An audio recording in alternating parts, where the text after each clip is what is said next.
किसी भी बिल्डिंग के बारे में सोचिए, उसका सबसे जरूरी हिस्सा कौन सा होता है। मजे की बात यह है कि ये वो हिस्सा है जिसे हम कभी देख ही नहीं पाते। जी हाँ, आज हम बात करने वाले हैं इसी अनदेखे हीरो के बारे में, यानी किसी भी इमारत की नींव, उसके फाउंडेशन के बारे में। जब भी हम कोई बड़ी शानदार इमारत देखते हैं ना, तो हमारा ध्यान उसके डिजाइन, उसकी ऊंचाई पर जाता है।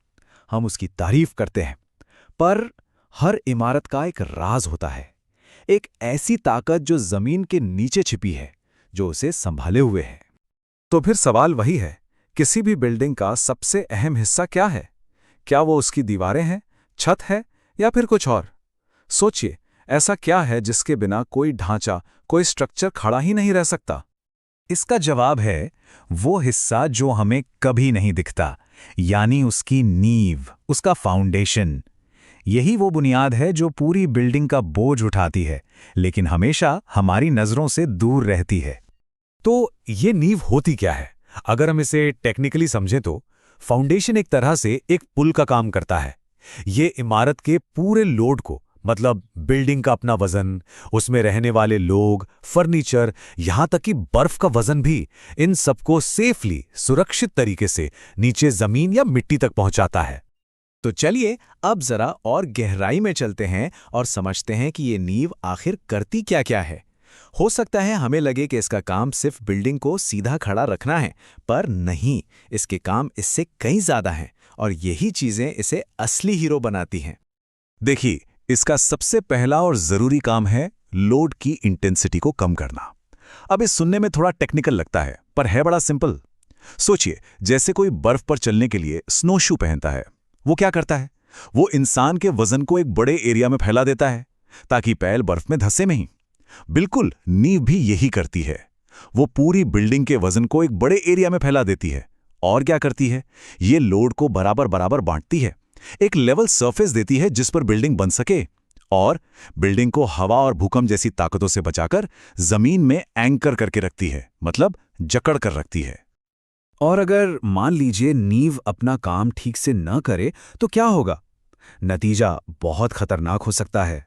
जरा सोचिए, दीवारों में दरारें, दरवाजे जो ठीक से बंद नहीं हो रहे, और सबसे बुरी हालत में पूरी की पूरी इमारत ढह सकती है।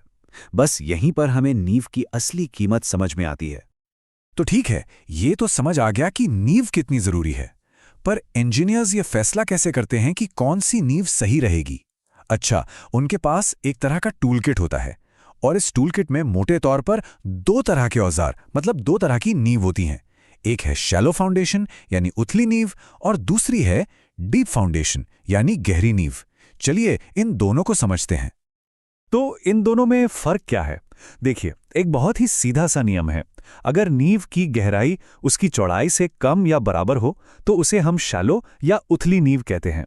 इसका इस्तेमाल तब होता है जब मजबूत मिट्टी जमीन की सतह के पास ही मिल जाए। सिंपल। लेकिन अगर मजबूत मिट्टी या चट्टान बहुत नीचे हो, तब हमें डीप यानी गहरी नींव की जरूरत पड़ती है। इसकी गहराई इसकी चौड़ाई से ज्यादा होती है। ये देखिए, ये एक शैलो फाउंडेशन का बढ़िया एग्जाम्पल है। इसे स्प्रेड फुटिंग कहते हैं। आप देख सकते हैं कि कैसे ये दीवार के लोड को एक चौड़े बेस पर फैला रही है, ताकि मिट्टी पर प्रेशर कम पड़े। और अब ये देखिए, ये है डीप फाउंडेशन, जिसे पाइल फाउंडेशन कहते हैं। ये लंबे लंबे खंभों की तरह होते हैं जो बिल्डिंग के लोड को ऊपर की कमजोर मिट्टी से होते हुए सीधे नीचे की मजबूत चट्टान या मिट्टी तक पहुंचाते हैं। दोनों का काम करने का तरीका एकदम अलग है।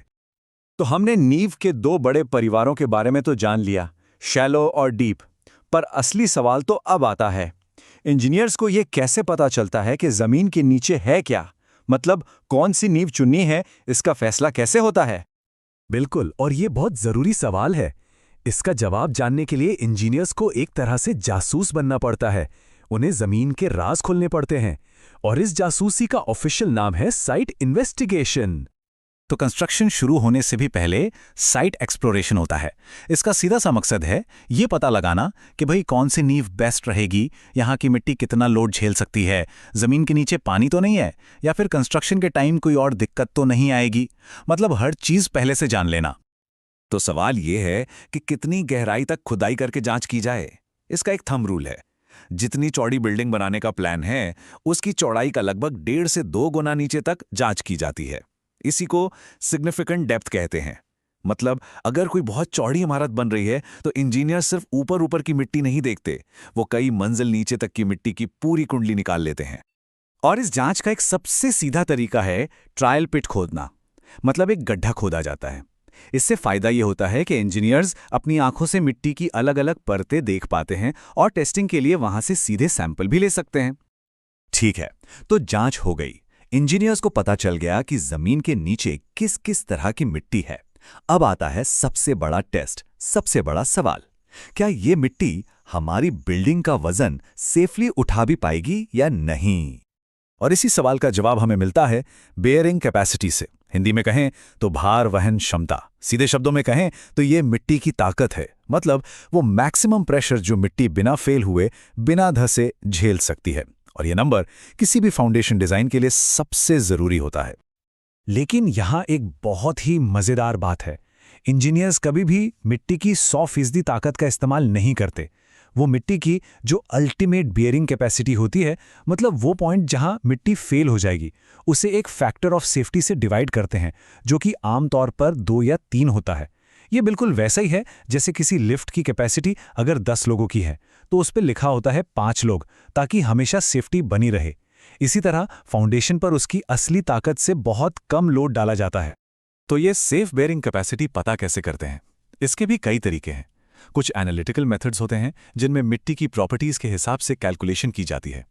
कहीं कहीं साइट पर ही प्लेट लोड टेस्ट किए जाते हैं या फिर पेनिट्रेशन टेस्ट होते हैं। और कई बार बिल्डिंग कोड्स में दिए गए स्टैंडर्ड वैल्यूज का भी इस्तेमाल किया जाता है। तो अगली बार जब आप किसी भी इमारत को देखें, चाहे वो आपका घर हो, ऑफिस हो या कोई मॉल, तो एक पल के लिए जरूर सोचिएगा उस अनदेखे हीरो के बारे में, उसकी असली ताकत के बारे में, जो जमीन के नीचे खामोशी से अपना काम कर रही है। और सोचने वाली बात तो यह है कि इस वक्त हम सब जहां भी हैं, हमें कौन सी खामोश नींव सहारा दे रही है।